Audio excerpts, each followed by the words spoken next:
Hello बच्चों, good afternoon. कैसे हो आप सभी? मैं डिम्पल सैनी आप सभी का स्वागत करती हूँ। तो आ जाइए फटाफट से, हमारी क्लास स्टार्ट हो चुकी है और आज हम यहाँ नया चैप्टर पढ़ेंगे जिसका नाम है कवित्व। और लिखा गया है, ये कवित्व छंद में लिखा गया है भूषण कवि के द्वारा। ठीक है, तो भूषण कवि बच्चों वीर रस के कवि थे, ओज गुण था उनकी कविताओं में और वीरता की कविताएं उन्होंने लिखी है। और जो कवित्व लिखे हैं वो हमारे जो सिलेबस में है, दो कवित्व आए हुए हैं। एक कवित्व महाराज शिवाजी के ऊपर था, उनके शौर्य की तुलना भूषण कवि ने कई उपमानों के, कई दृष्टांतों के आधारों पर करी है। और दूसरा है छत्रसाल जी के ऊपर, यानी कि छत्रसाल जी की जो तलवार है ना, उस तलवार का वर्णन किया है कि वो तलवार किस प्रकार से चलाते हैं और उनकी तलवार कितनी ज्यादा सशक्त है, कितनी ताकतवर है, कितनी फुर्तीदार है। तो तलवार की भी तुलना करी है। साथ में दो कवित्व है, दोनों में से एक में तो शिवाजी का वर्णन किया है, शिवाजी की ताकत का वर्णन किया है कि किस तरह से वे अपने विरोधियों का संहार करते हैं, और दूसरी है महाराजा छत्रसाल की। अब देखिए बच्चों, क्या होता था कि भूषण जो है रीतिकालीन कवि थे। आदिकाल, आदिकाल के बाद में आ गया है भक्तिकाल, भक्तिकाल के बाद में आ गया है रीतिकाल, जिसे उत्तर मध्यकाल कहा जाता था। अब रीतिकाल में आश्रयदाताओं का ज्यादा बोलबाला था, यानी कि जो भी कवि थे वो राज्याश्रय में रहते थे। ऐसे ही जो भूषण थे वो भी राज्याश्रय में रहते थे। पहले सबसे पहले वे शिवाजी के शासन में भी रहे हैं और महाराजा छत्रसाल के शासन में भी रहे हैं। तो दोनों ही राजाओं के आश्रय में रहे हैं, तो उन्होंने दोनों ही राजाओं की जो वीरता है उसका बखान किया था। वैसे मोस्टली यही होता था, जैसे चंद्रबरदाई हम पढ़ते हैं तो चंद्रबरदाई जो है पृथ्वीराज चौहान के आश्रय में रहते थे, चारण कवि कहे जाते थे। या हीराचंद ओझा है, वो भी जो चारण कवि थे। तो इस तरह से हम चारण कवियों का जो समय है वो रीतिकालीन समय मानते हैं। ठीक है, तो ऐसे ही यहाँ पर जो कवि भूषण है, भूषण जो वीर कवि के कवि कहे जाते हैं, उनकी सभी कविताओं में आपको वीर भाव दिखाई देगा, वीर रस का संचार दिखाई दे रहा, और गुण जो होता है वीर रस के साथ में ओज गुण आ जाता है। ठीक है, तो यहाँ हम उसी को पढ़ने वाले हैं। तो आज इन दोनों जो कवित्व है आपको उनकी सप्रसंग व्याख्या, सबसे पहले भूषण कवि का जीवन परिचय पढ़ेंगे, फिर जो आपके दो कवित्व दिए गए उनकी सप्रसंग व्याख्या करेंगे। दो पंक्तियों से करेंगे, हम पूरे एक साथ नहीं करेंगे। उसके बाद हम करेंगे क्वेश्चन आंसर। तो पूरा जो चैप्टर है वो आज की तारीख में कंप्लीट हो जाएगा बच्चों। तो शुरू करते बिना देर करें हमारी क्लास, जिसका नाम है कवित्व, और किसके द्वारा लिखे गए हैं?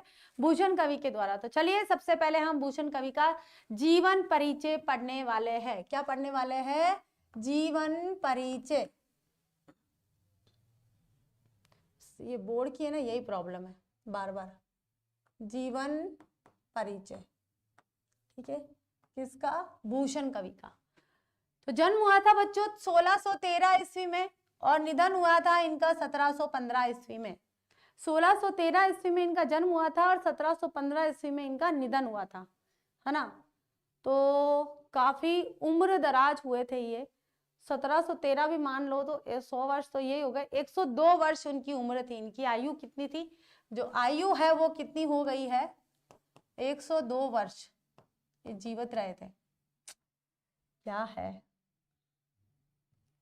ना, 102 वर्ष ये जीवित रहे थे। कौन? भूषण कवि। आयु निकल गई ना, 1613 से 1713, 100 वर्ष हो गए, और फिर 2 वर्ष और जोड़ लो तो 102 हो चुके हैं। नहीं, आगे देखिए, जन्म स्थान टिकवापुर, कानपुर, उत्तर प्रदेश। याद रखिएगा, टिकवापुर, कानपुर, उत्तर प्रदेश में इनका जन्म हुआ था। पिता का नाम था रत्नाकर त्रिपाठी। क्या नाम था? रत्नाकर त्रिपाठी। तो ये भी त्रिपाठी थे, लेकिन भूषण जो उनको उपाधि दी थी रुद्र शाह जी ने, एक रुद्र शाह राजा थे, उन्होंने इनको उपाधि दी थी। चलिए आगे, उपनाम। इनको क्या क्या कहा जाता है? भूषण जो है उनका उपनाम है। चित्रकूट के सोलंकी राजा रुद्रह ने उन्हें कवि भूषण की उपाधि दी थी। याद रखिएगा, एक क्वेश्चन बहुत इंपॉर्टेंट है। चित्रकूट के सोलंकी राजा रुद्र शाह जी ने इन्हें भूषण की उपाधि दी थी। आगे उपनाम भूषण इतना प्रसिद्ध हुआ कि मूल नाम विस्मृत ही हो गया, भूल चुके हैं उनका मूल नाम क्या था। आई थिंक जो मूल नाम है ना, शायद इनका भूप सिंह था, जहां तक मैंने मुझे पता है। मुख्य आश्रयदाता कौन कौन से भाई? छत्रपति शिवाजी 1 नंबर, शिवाजी के पुत्र शाहूजी 2 नंबर, एवं पन्ना के बुदीला राजा छत्रसाल जी 3 नंबर। तो 3 राजाओं के आश्रय में रहे थे भूषण कवि। देख लीजिए, 3 राजाओं के शरण में आश्रय में रहे थे, इन्होंने आश्रय दिया था, दरबारी कवि के रूप में भूषण रहे थे। ठीक है, तो भूषण चित्रकूट के सोलंकी राजा रुद्रहा ने उन्हें रुद्र शाह हो जाएगा, रुद्र शाह ने उन्हें भूषण कवि की उपाधि दी। आगे उपनाम भूषण इतना प्रसिद्ध हुआ कि मूल नाम विस्मृत हो चुके थे। आई थिंक भूप सिंह नाम था उनका। छत्रपति शिवाजी के पुत्र शाहूजी महाराज, शिवाजी महाराज, शाहूजी महाराज और पूना के बुदीला राजा छत्रसाल, पूना आएगा, पूना के बुदीला राजा छत्रसाल के ये आश्रय में रहे थे। विशेष की बात करते तो रीतिकाल के प्रसिद्ध कवि चिंतामणि त्रिपाठी और मतीराम भूषण के भाई के रूप में जाने जाते हैं। चिंतामणि और मतीराम ये भूषण के भाई माने जाते हैं। कौन भाई? चिंतामणि। ये तीनों ही रीतिकाल के कवि है। चिंतामणि भी रीतिकाल के कवि है और मतीराम जो है वो भी रीतिकाल के कवि है और ये रीति सिद्ध के कवि है, मतलब रीति सिद्ध जो है रीतिबद्ध कवि बोलते हैं ना, रीतिबद्ध वो कवि है। ठीक है, भूषण भी रीतिबद्ध कवियों में से ही आते हैं। शिवराज भूषण 384 छंदों में 105 अलंकारों का निरूपण किया गया है, उनकी ये रचना है। छत्रपति शिवाजी की प्रशस्ति करने वाले मुक्तकों का संग्रह है ये रचना आ गई है इनकी, शिवराज भूषण। ठीक है, नेक्स्ट चलिए, शिवा बावनी दूसरी रचना। इसमें 52 मुक्तकों में छत्रपति शिवाजी की वीरता का वखान किया गया है, शिवा बावनी। छत्रसाल दशक तीसरी रचना, 10 छंदों में महाराज छत्रसाल की वीरता का यशोगान किया गया है। ये 3 कृतियां अप्राप्य है, तीनों कृतियां मिली नहीं है। भूषण हजारा, भूषण उल्लास, दूषण उल्लास, कुछ स्फुट पद भी प्राप्त होते हैं। ये तो प्राप्त हो चुकी है और ये 3 कृतियां, ये वाली कौन कौन सी? भूषण हजारा, भूषण उल्लास और दूषण उल्लास, ये इनकी तीनों कृतियां प्राप्त नहीं है।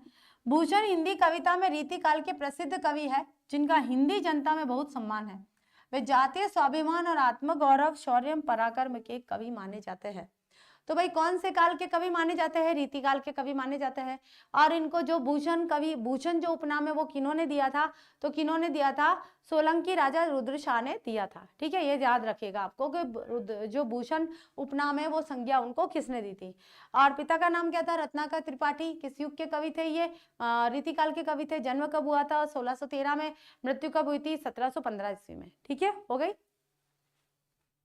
और जन्म स्थान क्या था? तिकवापुर, कानपुर, उत्तर प्रदेश। ठीक है, तिकवापुर, कानपुर, उत्तर प्रदेश में इनका जन्म हुआ था। और 3 रचनाएं हैं इनकी। पहली आ गई है शिवराज भूषण, दूसरी आ गई है शिवा बावनी, तीसरी आ गई है छत्रसाल दशक।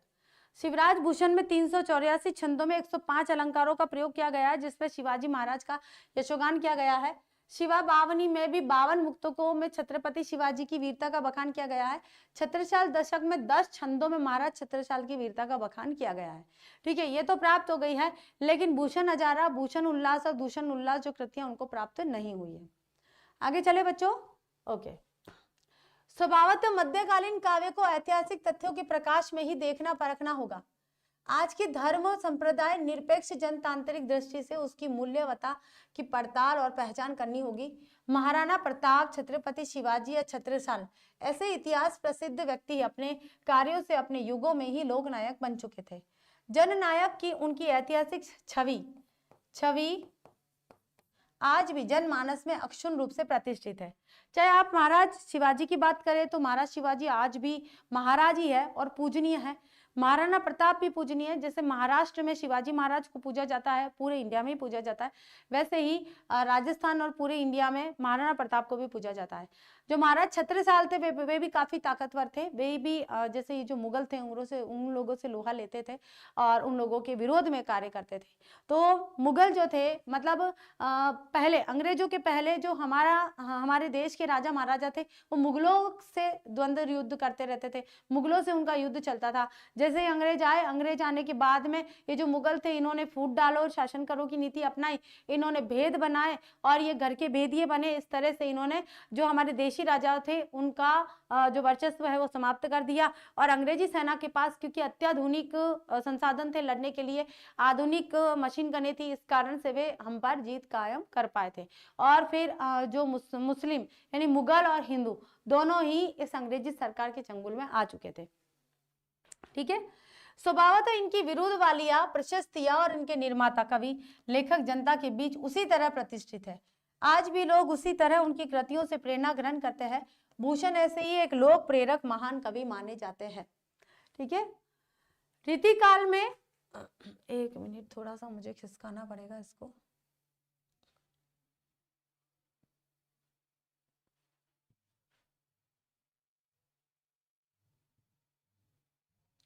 रीतिकाल में रस, अलंकार, नायिका भेद आदि का निरूपण करते हुए, देखिए रीतिकाल जो है खास करके श्रृंगार रस का ज्यादा निरूपण हुआ था। उसमें श्रृंगार रस में भी संयोग और वियोग दोनों का हुआ था, खास करके श्रृंगार रस का। अब रीतिकाल में जब श्रृंगार श्रृंगारिकता चलती आ रही है, जिसमें सिर्फ और सिर्फ रस जो भी श्रृंगार रस में आ गया है, अलंकार जो भी है अतिशोक्तिपूर्ण अलंकार आ चुके हैं, उपमा अलंकार आ गया है, रूपक आ गया है, उत्प्रेक्षा आ गया है, ठीक है, भ्रांतिमान, संदेह, इस तरह से ये अलंकारों का प्रयोग किया जाने लगा था। उसके बाद में नायिका भेद, नायिका भेद के बाद में नक्षिक वर्णन। अगर यही रीतिकाल की पहचान है तो फिर यहाँ पर निरूपण करते हुए उदाहरण के रूप में कविता करने वाले कवियों की लंबी परंपरा थी। मतलब बहुत सारे कवि थे जो श्रृंगारिकता को लेकर चले थे। ऐसे कवियों को आचार्य कवि या रीतिबद्ध कवि कहते थे, जो श्रृंगारिकता यानी कि रीतिकाल की प्रवृत्तियों के अनुसार चले थे। उन्हें क्या कहा जाता था? रीतिबद्ध कवि। जिसमें आप चिंतामणि को ले सकते हो, मतीराम को ले सकते हो, केशवदास को ले सकते हो, है ना। इन सबको क्या कहोगे आप? रीतिबद्ध कवि कहोगे, क्योंकि इन्होंने रीति के को निरूपित किया है, रीति के अनुसार कार्य किया है। ठीक है, आगे चलिए। भूषण एक रीतिबद्ध आचार्य कवि ही है, किंतु अलंकार निरूपण करते हुए उनका आचार्य रूप बहुत सफलता प्राप्त नहीं कर सका। उनके आचार्य रूप पर उनका कवि रूप भारी पड़ गया और यह तथ्य उनके काव्य प्रेमियों के लिए सुखद है। रीतिकाल में श्रृंगार रस की प्रधानता थी। प्राय सभी कवि श्रृंगार की कविता लिखते दिखलाई पड़ते थे। इस प्रधान प्रवृत्ति और भाव प्रवाह से अलग हटकर भूषण ने वीर रस को प्रमुखता दी और उसी के अनुरूप अपना स्वतंत्र प्रत निर्मित किया। इससे भूषण की स्वाधीन चेतना, आत्मविश्वास और विशिष्ट स्वभाव का पता चलता है। उन्होंने कविता की भाषा को ब्रज भाषा ही रखी, किंतु उसमें शब्द, मुहावरे और रचना संबंधी प्रयोगों में विषय और भावों के अनुरूप स्वतंत्रता बरती थी। मतलब लीक से हटके काम किया। हम भी एक बात जैसे कहते हैं ना कि जो सभी लोग जा रहे हैं वहां पर हम भी चले जाएंगे तो हमारा लीक से हटने का जो काम है वो पूरा नहीं हुआ। तो ऐसे ही जो रीतिबद्ध कवि जो थे वो सारे के सारे रीतिकाल के अंतर्गत श्रृंगारिकता को अपनाए हुए थे, नायिका भेद को अपनाए हुए थे, नक्षिक वर्णन को अपनाए हुए थे। अलंकार और रस योजना में रस उनका श्रृंगार रस था, अलंकार योजना में वे माहिर थे। ठीक है, लेकिन भूषण ने इनसे अलग हटके कार्य किया। भूषण ने श्रृंगारिकता को नहीं अपनाया बल्कि वीर रस को अपनाया। भूषण ने ओज गुण प्रधान कविताएं लिखी।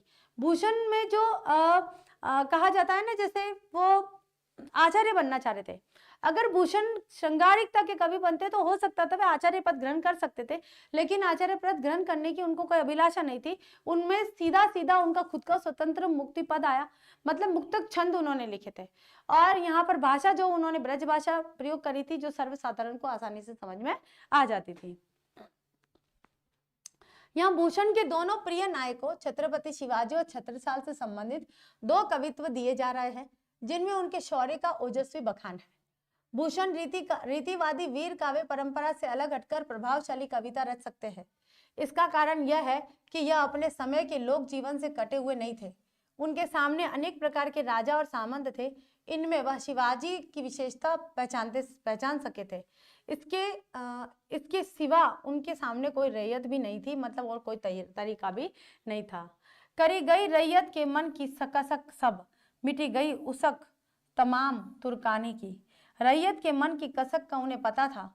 औरंगजेब पर उनकी व्यंग्योक्तियां बहुत अच्छी राजनीतिक कविता की, लोक कविता की मिसालें हैं। ये रामविलास शर्मा जी ने लिखा है। ये जो पद है ये रामविलास शर्मा जी की है, ये पंक्तियां।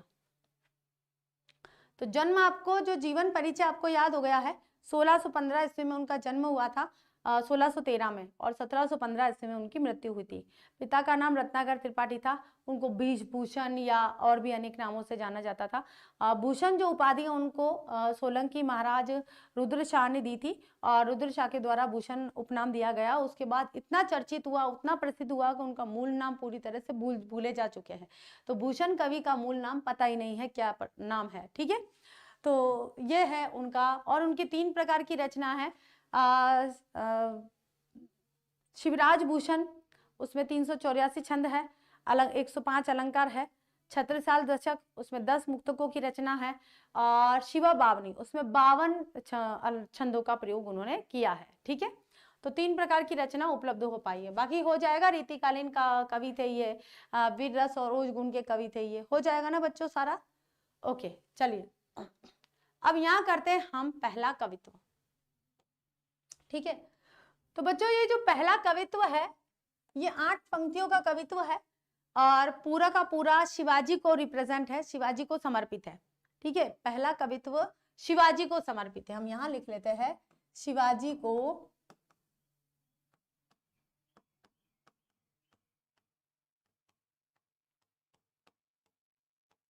समर्पित है।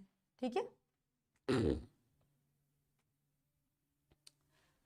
तो लिखा गया है, इंद्रजिमी जंब पर, इंद्रजिमी जंब पर बाड़व जो अंब पर, रावण सदंब पर रघुकुल राज है। जिमी, जिमी का मतलब होता है जैसे, जंब का मतलब क्या होता है बच्चों, यम, यमराज पर।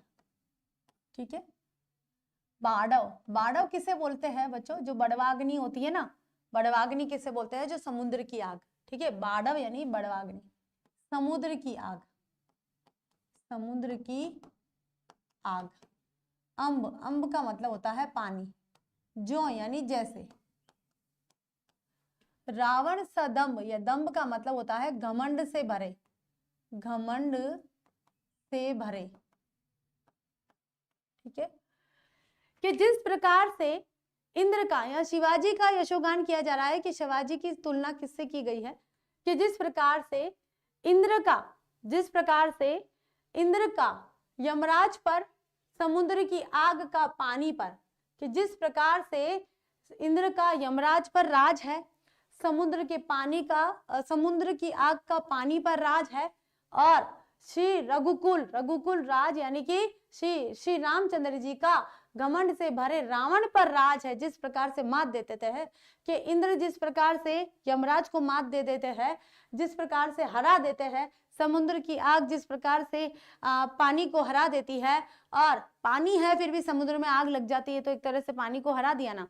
और जिस प्रकार से श्री रामचंद्र जी ने गर्व से भरे रावण को हरा दिया था, उसी प्रकार से जो शिवाजी है, वो भी, शिवाजी जो है वो म्लेच्छों को हरा देते हैं, उनका म्लेच्छों पर राज है, यानी कि मुगलों पर राज है।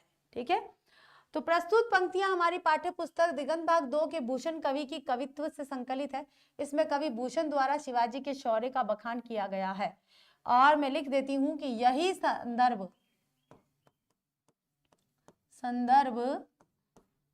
अगले 3 पदों में, 3 पदों में भी रहेगा, में भी रहेगा। ठीक है, यही संदर्भ अगले 3, एक तो ये हो गया है 4 पद है, एक ये हो गया 3 और पद है, उनमें भी यही रहेगा।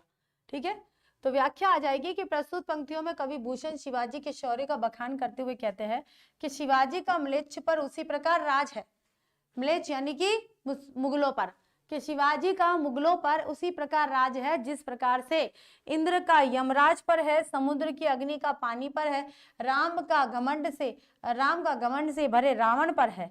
इन पंक्तियों में भूषण ने शिवाजी के शौर्य की तुलना इंद्र, समुद्र, अग्नि और राम से की है। किस किस से की है, इंद्र से की है, समुद्र से की, समुद्र की अग्नि से की है, और राम से की है। ठीक है, नेक्स्ट चलिए दूसरा, पौन बारी बाह पर शंभु रति नाह पर, पौन बारी बाह पर शंभु रति नाह पर, जो सहस्त्र बाहु पर राम द्विज राज है। राम द्विज कौन थे भाई, परशुराम जी, परशुराम जी। ठीक है, सहस्त्र बाहु पर, रति नाह मतलब रतिपति, रतिपति कौन थे, कामदेव। पौन बारी बाह पर, पौन का मतलब होता है पवन। ठीक है, बादलों पर,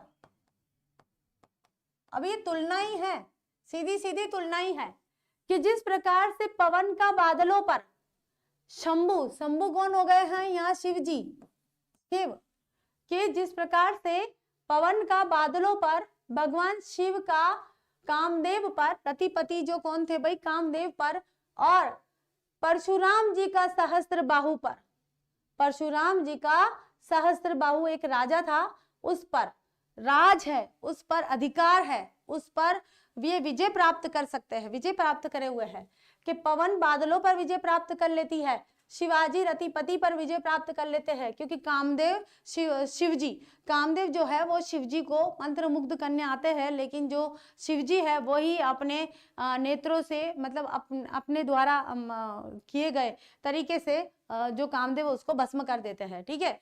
और जो परशुराम जी है वो सहस्त्र बाहु को हरा देते हैं, यानी कि मार देते हैं। तो उसी प्रकार से शिवाजी है वो म्लेच्छों पर राज किए हुए हैं, म्लेच्छों पर अधिकार किए हुए हैं, म्लेच्छों को हरा देते हैं, ठीक है। तो प्रस्तुत पंक्तियों में कवि भूषण शिवाजी के शौर्य का बखान करते हैं कि शिवाजी का म्लेच्छ पर उसी प्रकार राज है जिस प्रकार हवाओं का बादलों पर, भगवान शिव का रति के पति पर यानी कि कामदेव पर, और परशुराम का सहस्त्र बाहु पर है। इन पंक्तियों में भूषण ने शिवाजी के शौर्य की तुलना हवाओं, शिव और परशुराम के साथ में की है। तो दोनों पद याद हो गए हैं, अच्छे से समझ में आ गए बच्चों। प्रसंग हमारा सेम रहेगा वही जो हमने पहले किया था, ठीक है। अगला चलिए तीसरा पद है दावा। दावा क्या हो गई है, दावाग्नि। देखिए बच्चों, अग्नि जो है एक तो बड़वाग्नि होता है, एक दावाग्नि होता है, एक जठराग्नि होता है ना, एक और होता है, 3 प्रकार की होती है शायद, ये 4 प्रकार की होती है। बड़वाग्नि हमने अभी देखा समुद्र की आग, दावाग्नि हो गया जंगल की आग, और जठराग्नि होता है बच्चों अपने हमारे पेट की आग को कहते हैं जठराग्नि, ठीक है। तो दावाग्नि यानी कि जंगल की आग, जंगल की आग। जैसे जंगल की आग जो है किस पर वृक्षों की डालियों पर, वृक्ष दंड, वृक्षों पर,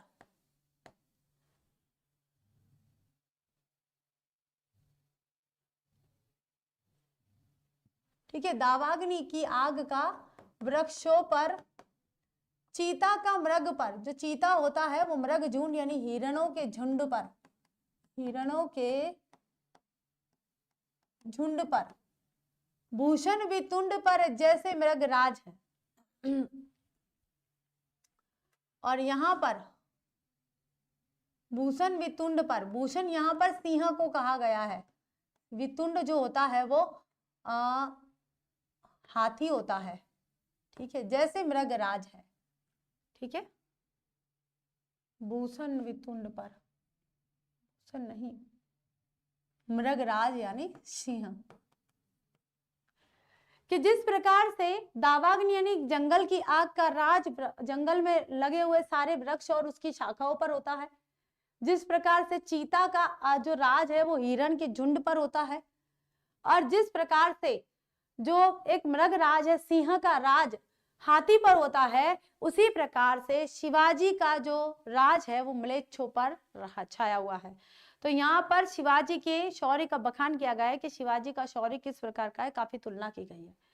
तो प्रस्तुत पंक्तियों में कवि भूषण शिवाजी के शौर्य का बखान करते हुए कहते हैं कि शिवाजी का म्लेच्छ पर उसी प्रकार राज है जिस प्रकार जंगल की आग का वृक्ष की डालियों पर, चीता का हिरणों के झुंड पर, हाथी पर सिंह का राज है। इन पंक्तियों में भूषण ने शिवाजी के शौर्य की तुलना जंगल की आग, चीता और सिंह के साथ की है। याद रखिएगा बच्चों, याद रखिएगा कि शिवाजी ने भूषण ने शिवाजी की तुलना किन किन से की है। तो हर पंक्ति में अलग अलग लोगों से की है, अलग अलग तत्वों से की है, ठीक है। अब आ जाता है हमारा यहाँ पर चौथा और लास्ट कवित्व का, क्योंकि जो शिवाजी के बखान की 4 पंक्तियां, एक कवित्व और दूसरा जो कवित्व छत्रसाल के तलवार के बखान के लिए है, ठीक है। तेज तम अंश पर कान जिमी कंस पर, तेज, तेज का मतलब क्या हो गया है, प्रकाश, और तम यानी अंधकार, अंश पर, कान कृष्ण, कृष्ण का कंस पर, यो म्लेच्छ वंश पर शेर शिवराज है, शिवाजी, शिवाजी है, ठीक है। म्लेच्छ यानी कि मुगल जो है, कि जिस प्रकार से उजाले का अंधकार पर, उजाले का अंधकार पर राज है, कृष्ण का कंस पर राज है, उसी प्रकार से जो शेर, शिवाजी को किसकी संज्ञा दी है? शेर की, कि शिवाजी जो शेर है उनका किस पर? म्लेच्छों के वंश पर, वंश यानी कि वंश पर अधिकार है, राज है। ठीक है, तो यहाँ पर किस किस से तुलना करी है? प्रकाश से तुलना करी है और कृष्ण से तुलना करी है। ठीक है, तो प्रस्तुत पंक्तियों में कवि भूषण शिवाजी के शौर्य का बखान करते हुए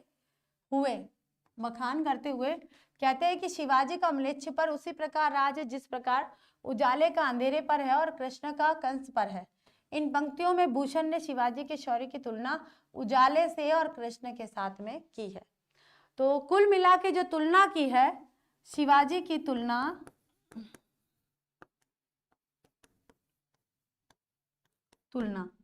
ठीक है, एक तो की है उजाले से, यहां लिखेंगे हम, उजाले से, कृष्ण से, चीता से, शेर से, बड़वाग्नि से, दावाग्नि से, ठीक है, और किससे की है? पवन से, कितनी हो गई है? पवन से की है, चीता से कही है, शेर से कही है, परशुराम से करी है, शिव से करी है और राम से की है और इंद्र से की है। यहाँ जाएगा परशुराम जी, राम और इंद्र। ठीक है,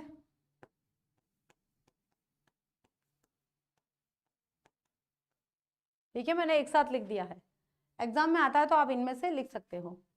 चलिए बच्चों नेक्स्ट चलते हैं। अब हमारे दूसरा है कवित्व और यह है छत्रसाल जी को, छत्रसाल जी के लिए।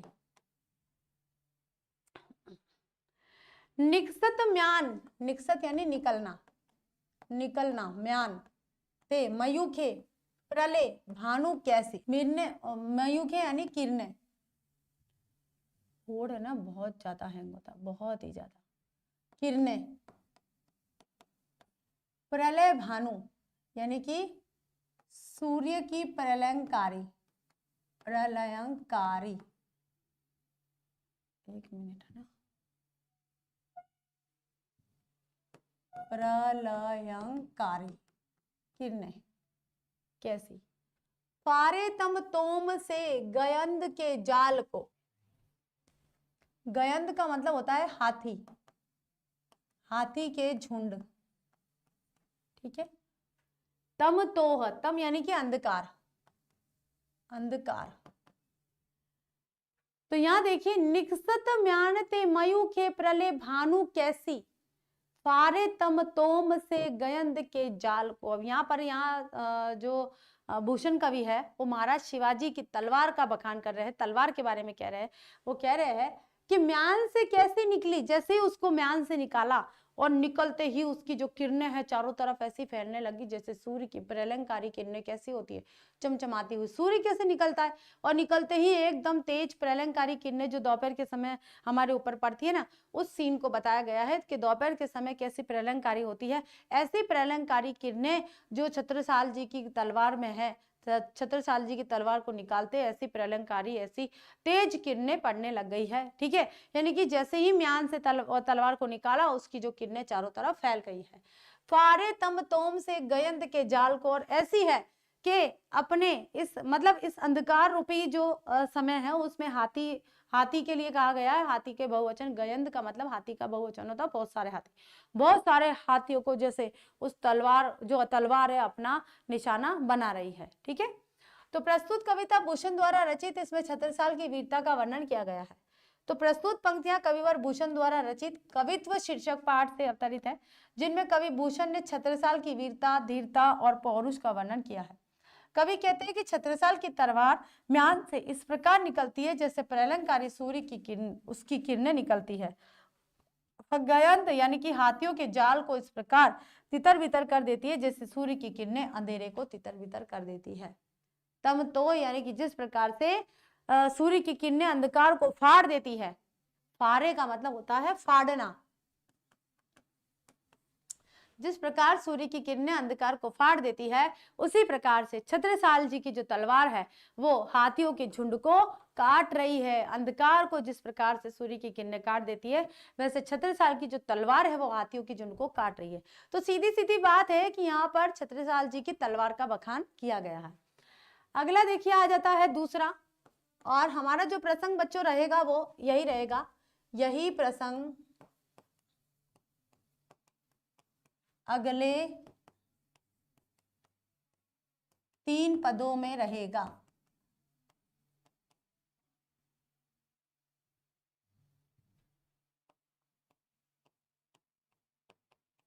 ठीक है।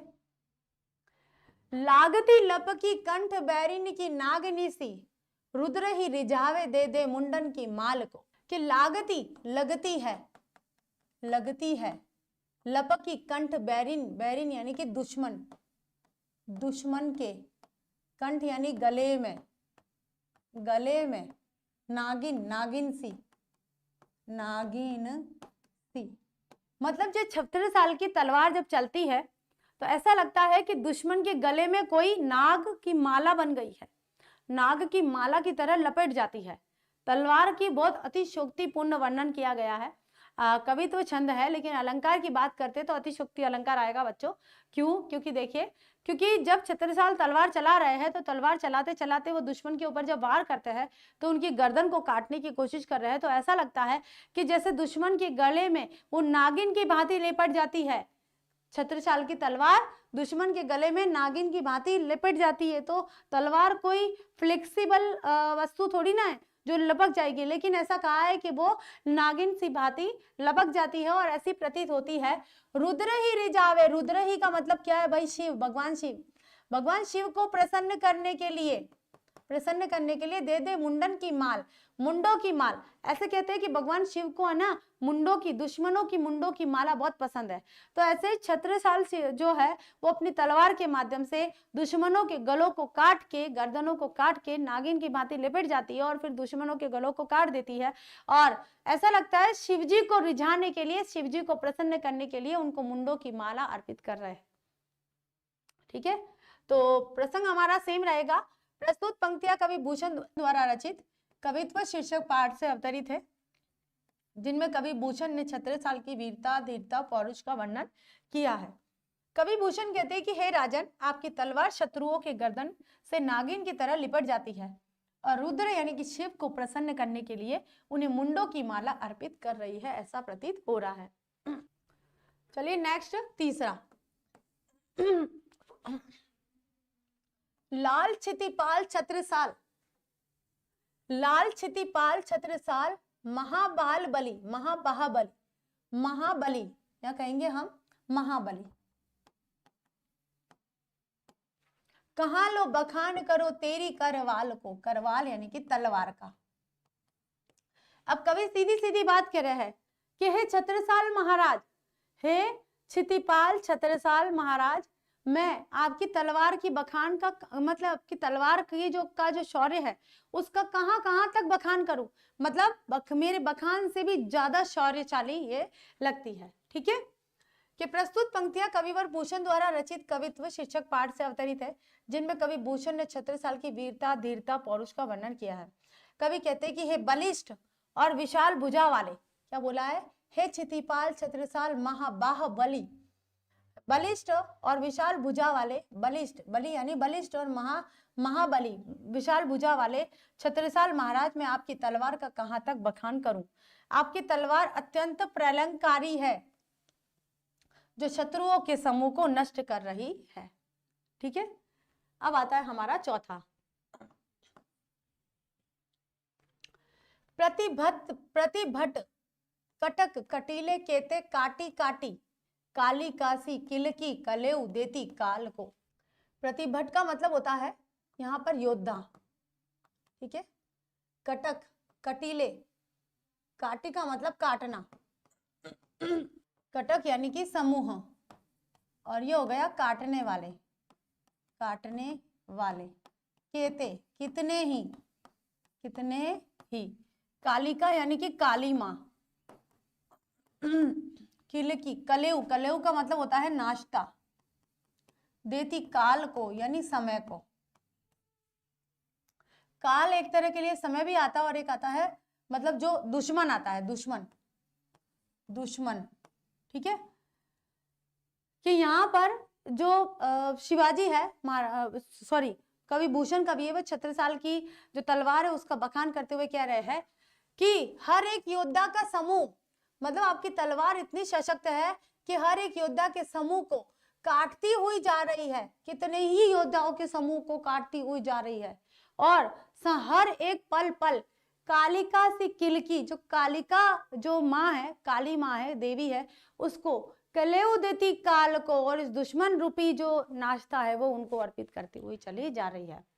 तो प्रस्तुत पंक्तियां कविवर भूषण द्वारा रचित कवित्व शीर्षक पाठ से अवतरित है, जिनमें कवि भूषण ने छत्रसाल की वीरता, धीरता, पौरुष का वर्णन किया है। कवि कहते हैं कि हे राजन, आपकी तलवार अत्यंत प्रलंकारी है, जो शत्रुओं के दल का संहार कर रही है, समूह के समूह काटती जा रही है, समूह के समूह को काटती, योद्धाओं के समूह को काटती जा रही है।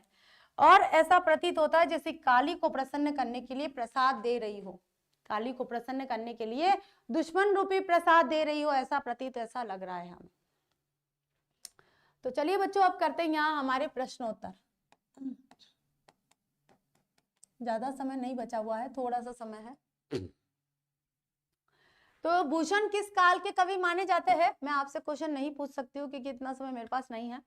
तो भूषण बच्चों रीतिकाल के कवि माने जाते हैं, ए ऑप्शन इसमें सही जाएगा। शिवा बावनी में कितने मुक्तक है? तो 56, 52, 60 या 65। तो बावनी लिखा है, इसका मतलब 52 मुक्तक है। यहाँ पर बी ऑप्शन हमारा सही जाएगा। नेक्स्ट चलिए, भूषण को भूषण की उपाधि किसने दी? छत्रपति शिवाजी ने, महाराज छत्रसाल ने, राजा रुद्रशाह ने, औरंगजेब ने। अब कई बच्चे क्या शिवाजी और छत्रसाल पढ़ाए ना, तो हो सकता है इनमें से निकाल दे, लेकिन इनमें से नहीं दी है, राजा रुद्रशाह ने दी है। सी ऑप्शन यहाँ पर हमारा सही जाएगा। नेक्स्ट चलिए, छत्रसाल दशक के रचनाकार कौन है? छत्रसाल दशक के रचनाकार है भाई तुलसीदास, जायसी, भूषण या बिहारी? भूषण है, सी ऑप्शन सही जाएगा। नेक्स्ट चलिए, कवित्व शीर्षक पाठ के रचयिता कौन है? ऑब्वियसली कवित्व लिखा है हमारे भूषण जी ने, तो ए ऑप्शन यहाँ पर सही जाएगा। क्वेश्चन नंबर 6, भूषण का जन्म कब हुआ था? 1612, 1613, 1614 या 1615? तो ये हुआ था बच्चों 1613 ईस्वी में भूषण का जन्म हुआ था, ठीक है। नेक्स्ट, भूषण का निधन कब हुआ था? तो 1713, 1714, 1715 या 1716? तो बच्चों भूषण का निधन जो है 1715 ईस्वी में हुआ था, ठीक है। भूषण का जन्म कहाँ हुआ था भाई? टकाटक नगर, कानपुर उत्तर प्रदेश, कानपुर, कानपुर उत्तर प्रदेश, अकबरपुर, कानपुर उत्तर प्रदेश या तिकमापुर, कानपुर उत्तर प्रदेश? तो बच्चों इसमें डी ऑप्शन सही आएगा, तिकमापुर, कानपुर उत्तर प्रदेश। डी यहाँ पर हमारा सही जाएगा, ठीक है। भूषण ने किस रस को प्रमुखता दी है बच्चों? वीर रस को, रौद्र रस को, श्रृंगार रस को, करुण रस को? वीर रस को, ए ऑप्शन यहाँ हमारा सही जाएगा। शिवा बावनी में किसकी वीरता का वर्णन किया गया है? शिवा, शिवा ले लीजिए, शिवा यानी कि शिवाजी महाराज। कौन है? शिवाजी। तो रसखान की, महाराणा प्रताप की, शिवाजी के, जय सिंह की? तो आंसर आ जाएगा हमारा सी ऑप्शन, शिवाजी की। शिवाजी की तुलना भूषण ने किन किन से की है? देखिए अब ये पूरा एक साथ आ गया है, मैंने वैसे लिखा था लेकिन फिर भी आ गया है। शिवाजी की तुलना भूषण ने इंद्र, बाड़व यानी कि समुद्र की अग्नि, भगवान राम, वायु, शिवाजी, परशुराम जी, दावा यानी कि जंगल की आग, चीता, शेर और कृष्ण से की है, ठीक है। और एक चीज बता देती हूँ यहाँ पर मैं, जैसे बड़वाग्नि, बड़वाग्नि और दावाग्नि और जठराग्नि, जठराग्नि, ठीक है। बड़वाग्नि होती है समुद्र की आग,